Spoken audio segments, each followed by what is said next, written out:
Hey guys, so we're pretty familiar with the binary heap, which is like maximum heap, min heap, and by priority queue. But this is like my first time learning about like Fibonacci heap, so I just want to give like a quick review about it. Okay, let's get started. So why do we need like Fibonacci heap when we already have this like structure that maintains like the min or like maximum in like array? Well, this is because we want to have a lazy implementation of heap. So we defer the consolidation until the next delete min. Like in a normal heap, when we insert an element, it usually takes like O log n. But here it only takes like constant running time, and we'll quickly see why. So how do we construct a Fibonacci heap? So we need to follow two main properties or rules. So first, we're gonna maintain a set of heap order trees where each parent is larger than its children. So we don't limit the number of children a parent can have, but as long as like they're bigger than their children. We also maintain a pointer to the minimum element, which in this case is 3 right here.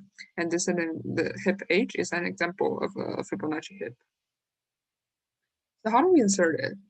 So unless inserting in a binary heap, when we just like append the element to the end of the array and then we keep swimming it up, which takes like O log n. Here we just create a new tree for the element.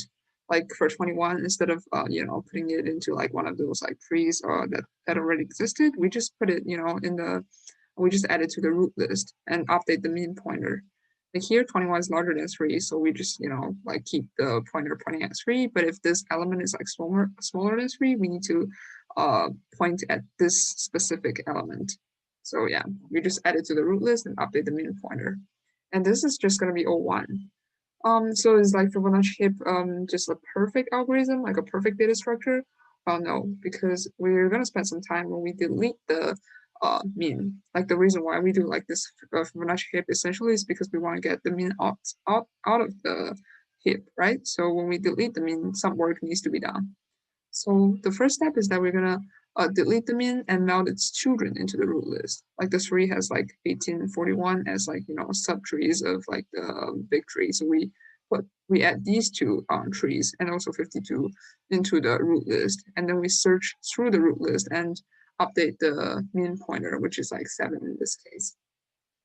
But then we also need to consolidate trees. We need to keep merging trees so that no two roots have the same rank. And this is because next time when we delete, we don't need to search through like the long list of like nodes in the root list. We can just look at 7, 52, or like 14, 17, 30, 52, 18. Yeah, so we make sure that next time we do delete min, the running time doesn't just like blow up. And that's all for this week's video. Thank you for listening.